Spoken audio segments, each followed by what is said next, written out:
A lot of us imagine how it would be to run into your twin out in the streets. Like, that's something I think about on a daily basis, but only because people constantly tell me, hey man, you look like Tiger Woods. And people always tell me I look like Brad Pitt. Yeah, okay, I guess if people weren't wearing their glasses. Man, whatever. Okay, let's keep going. That notion of randomly running into your double is actually the basis of the intriguing documentary titled Three Identical Strangers. And we're here to give you our real take on one of the most revelatory documentaries of the year.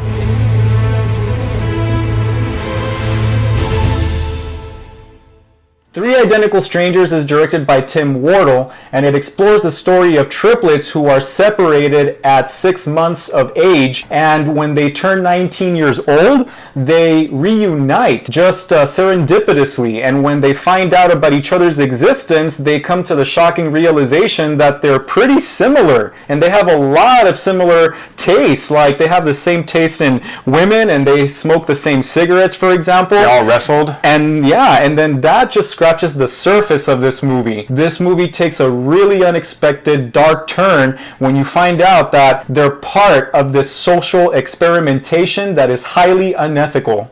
So this documentary begins by introducing us to 19-year-old Bobby Shafran as he's going to a community college in New York. And eventually he learns that he has a twin brother. And at first, me not knowing too much about the movie, I thought maybe at first he was having multiple personality syndrome. But as it turns out, someone lets him know, hey, you have a twin brother you don't know about. And then from there, you find out that they actually have a third brother. And then it gets really crazy. It does. And you know, this movie has you feeling all sorts of different emotions. It really plays out like a suspense film.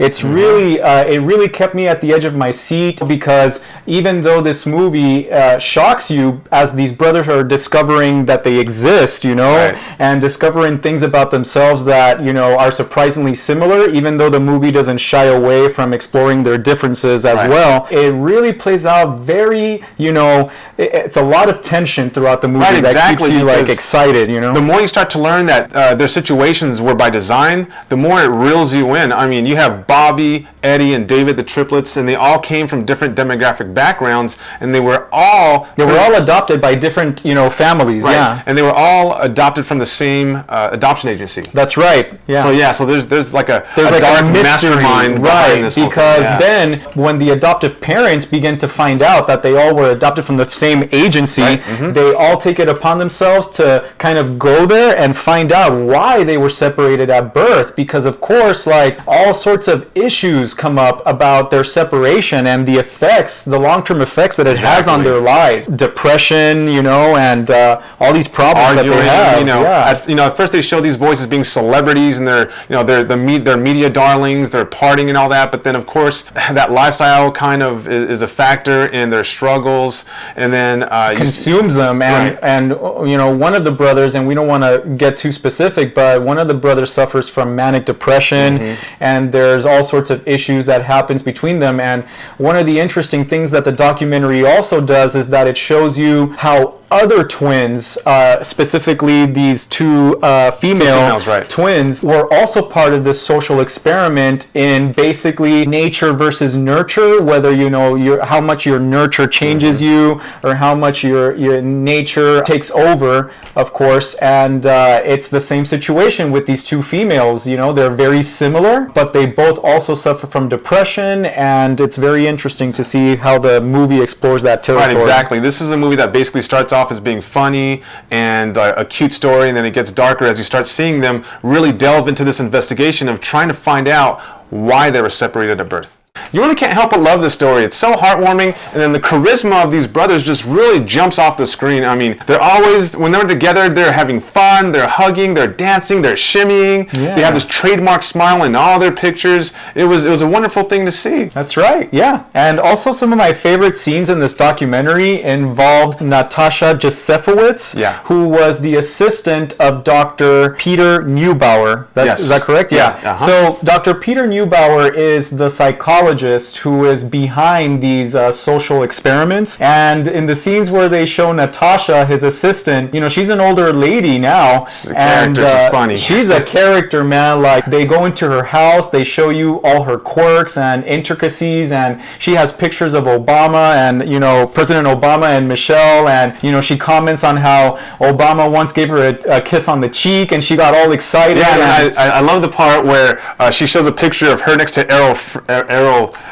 Yeah, the original Robin Hood.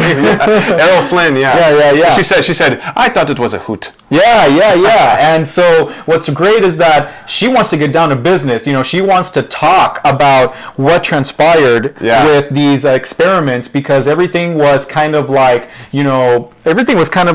dismissed, because they just kind of stopped doing these experiments and nobody ever found out what the results were. And she is really adamant about talking about it and about talking that everything was sealed up and secretly put away. And the movie, straightforward, very blunt. Yeah, you have these interviews with other people that really added an extra dimension to this. Really give you a clue that outside of this whole, happy, I wouldn't really call it a charade, but this happy moment with these brothers, there really was a dark side to it. They interview the spouses of the brothers, the parents, and of course you're going to get like a closer look at what was really going on behind the scenes. Yeah. As far as techniques go, this obviously isn't a blockbuster, it's a documentary. So two things that really stood out for me were how they did a lot of these flashbacks and they had reenactments with other actors, giving a little bit more realism, I guess. And then of course you have this set in the 80s, specifically right around 1980 was when these boys met up with one another.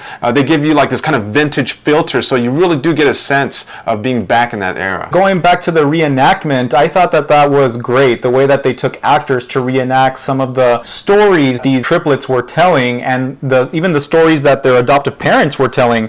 One in particular that involved the adoptive parents going back to the adoptive agency to kind of like find out what happened, why were they separated when they were 6 months old. It kind of shows you the dark side of humanity and the just the lengths that they'll go to do these terrible things. I really enjoyed how this film took you from this angle of the story to another angle to another angle. There always seemed to be some added conflict or step of complexity, so I was never bored in this movie. And I also liked how this documentary went from a feel-good story to investigating really what this, I feel, is about. And it's, like you said earlier, nature versus nurture, okay? Is it more the environment or more genetics that really rules the individual? And personally, I kind of, on a side note, I agree that it's kind of both, right? This is a documentary that had me entertained throughout, had me questioning things, and it was just a unique story, very well told by the people involved. So overall, I would give this 4 solid reels. What got me about this movie were just the atrocities that human beings are capable of, There are some comparisons with the social experimentation to the Holocaust,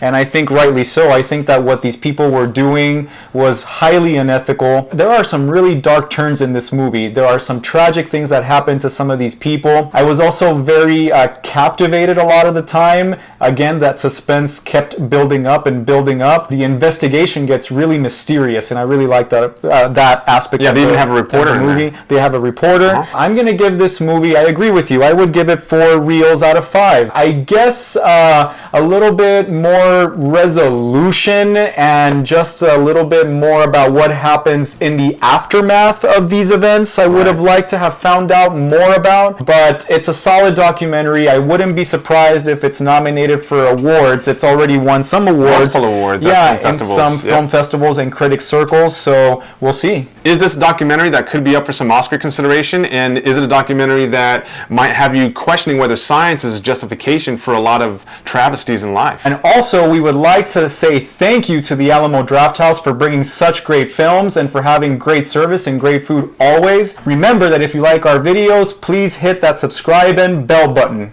And of course, on social media, find us on Facebook at Real Screeners, or if you want to find some more of our 30-minute reactions to movies and trailers, go ahead and hit us up on that Stardust app. I am LJ5625 and you are? And I'm betocukoo. Thanks for watching.